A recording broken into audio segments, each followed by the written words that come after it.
Good morning. Welcome to the Daily Echo. It is Friday, February 6th. Fantastic Friday. I think everybody loves Fridays. The title of today's Echo probably got you curious. We're talking about training fleas.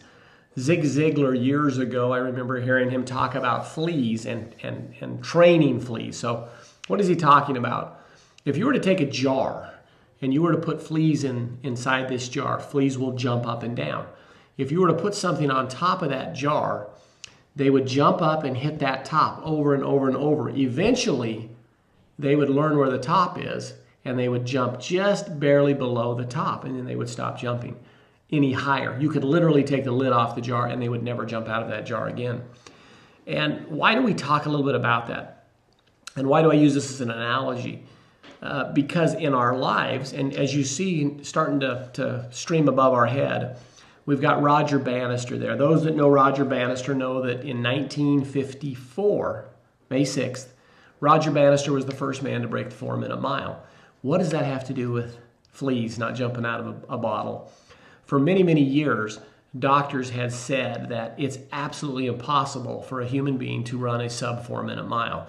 They not only said you couldn't do it, you would probably die in the process. They said the heart could not pump enough blood flow and oxygen level to allow a person to be able to complete that task. The interesting thing about it is the minute Roger Bannister broke that record, within, I believe, 45 days, another person broke it, and then another person, and then another person. Now, it's not uncommon to see high school athletes at times will run a sub 4-minute mile. So unlike the fleas that are just, this is as high as we can jump because we hit the lid and we can't go any higher. People had told Roger Bannister that for years, and that's all he had heard growing up. And yet, he went out and he measured his stride for stride. He had people pace him, as you can see in the video. He did things, and because he knew he could jump out of that bottle. He knew that the ceiling was not where all the other flies were jumping.